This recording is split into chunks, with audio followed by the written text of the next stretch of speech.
Scrub-a-dub-dub, what's in the tub, what's going on my subscribers? Ace here, and I am here with my CCL Season 2 Round 13 match against young Chris, the head coach of the Saville Sableyes. And as you guys can see, Chris brought the Infernib, the Alomomola, the Aerodactyl, the Hoopa Unbound, the Electros, and the Ariados. Now, right off the bat, like I said in the team builder, I really expected him to bring webs with the Hoopa Unbound, just simply because that's... You know, from, since Hoopa Unbound came out, people have been supporting it with that because Hoopa Unbound is a very slow Pokemon, and webs just allow it to basically kill anything. Upon switching, it's going to kill, basically anything. So I figure he's probably either choice scarfed Infernib or Aerodactyl, just simply because he needs that speedy mon to kind of match up against my Durant, as well as I don't expect his Hoopa to be scarfed, mostly because he does have the webs. And that thing hits a lot harder with a Specs or something like that, or it could be like the nasty plot with a Life Orb, something like that. Hoopa Unbound is so versatile that I didn't really expect him to bring Scarf on that. And then he has the two fat walls that basically balance out with what he's trying to do. So basically, I know that this is gonna be a really tough matchup since Hoopa Unbound has amazing stats both on the physical and special side, and it really hits my team exceptionally hard. I don't have an answer for it. Basically, like I said in the team builder, I just have to basically hope that he is put in a position where he has to leave it in, otherwise he'll lose the match. And yeah, so I knew it was gonna be a tough one right off the bat there. But I figured the best way for me to kind of go off against Chris is to basically predict what he's going to do. And I was like, okay, if I was in this position, most people would set up webs first turn. And I think the extra drill with this Choice Scarf right off the bat is a fantastic lead because it puts me in such a great position. And that's what I decided to lead off with. So let's see how the battle went. So Chris is issuing that challenge here. And I lead off with the extra drill here because, like I said, I figure he's going to lead off with his Weber. He does lead off with his Weber here, and I was like, okay, this is fantastic for me. I'm going to lock myself into Earthquake here, even though it does let the extra drill come in, or not the extra drill, excuse me, the Aerodactyl to come in. And, but it just puts me in a good offensive position if he swaps anything else in. And the Loveless is going to come in here. It's going to do a nice, decent amount, but with Regenerator plus leftovers, he's going to regenerate that back, so it's not, I'm basically fighting against the wall here. So I'm going to swap here into my designated wall of my own, which is going to be a Mungus against this fat. It's going to be a fat off here. Now he's going to go for, I suspected the Scald, because putting damage on extra drill, especially if he could burn it at that position, would be really good for him. But a Mungus is just going to drink that up and take a nice 8 HP. I wasn't really worried about getting burned there, because with Regenerator, it really wouldn't bother me either way. Plus I'm not a physical attacker. Now he's going to swap out here into his 3 Swoopy 5 me, the Ariados, because he wants to get those webs up. And I really wish I had Sport at this point, but I didn't. But I predict that it was a really obvious swap there. So I'm going to swap into Extra Drill because I don't want those webs coming up. And I know that's what Chris is going for. He needs the webs up to sweep with Hoopa Unbound, and I have to do as much as I can to prevent that here. I'm going to go for the Earthquake again, just because I want to bait in that Aerodactyl, because I want to see what he's trying to run with it. And I have a designated swap in with Blastoise and Weezing as well, so I don't really feel that's too much of a threat to me. Now, I figure he might do another swap, and I figure that Blastoise is probably my best overall option, because if he wants to swap into the Aerodactyl, I'm in a good position, and if he goes for the Scald like he did, I don't really take much damage to it, and at worst I take a burn, and then I can get off offensive Dark Pulse, and I'll be in a good position. So I don't get burned, fortunately enough for me there. And I'm like, okay, this is nice for me, because now I can just fire off a nice Dark Pulse here, and I'll be in a really good position.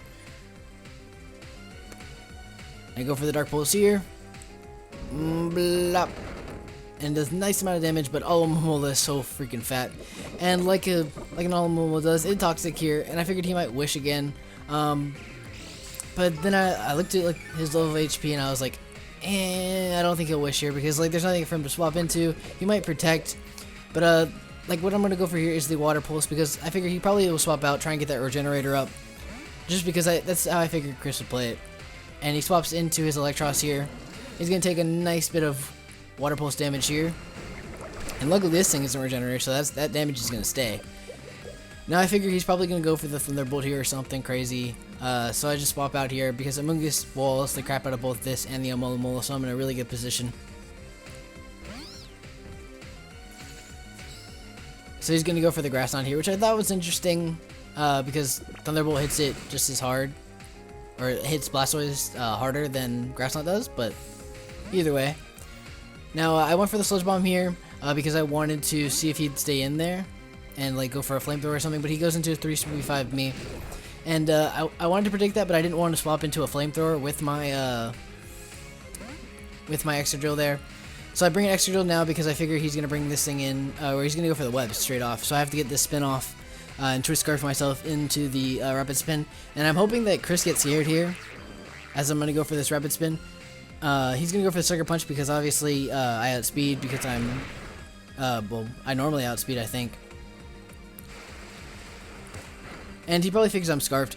But I do go for the Rapid Spin here, and I was hoping he would think maybe I'm not Scarfed simply because I have Rapid Spin on there. But I'm going to go into Raikou here because if he does swap, then I'm in a really good position and I can just get a nice Volt Switch off. But he's going to go for the webs again here, which is really unfortunate for me because I really don't have a great position for me to get these things away again.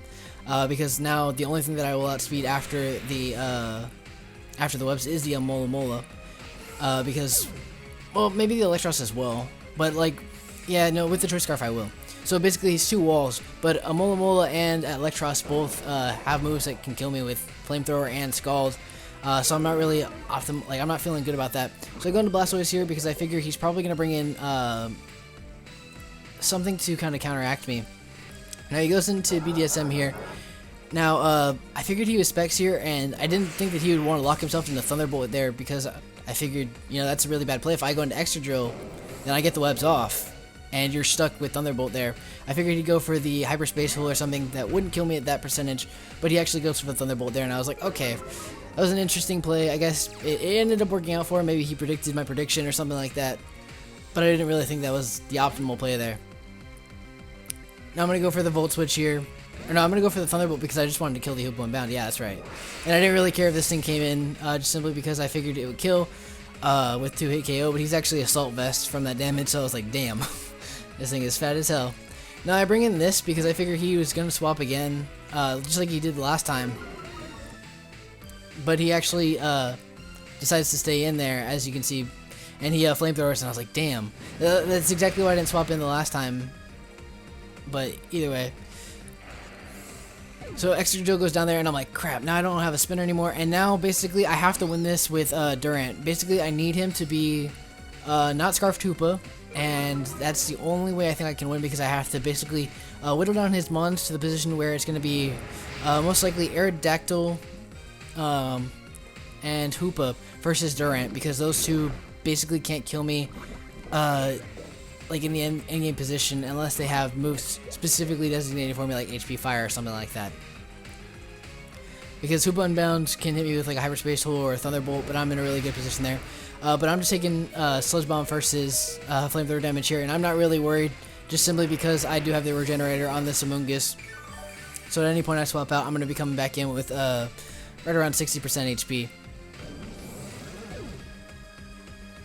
Now he brings out back the Hoopa Unbound, and basically he's just going to be doing this bait and switch, kill something with the Hoopa Unbound. I decided not to swap out here because I needed an offensive pressure against here, and I needed him to lock himself into a move. Like I said, I figure he's choice Specs here because he has the webs up already, and he hasn't brought this thing in except for when the webs are down. So I'm going to bring the Durant out here, and I'm kind of going to test here because I know he's locked into Psychic here, and I want to see what he'll go for here.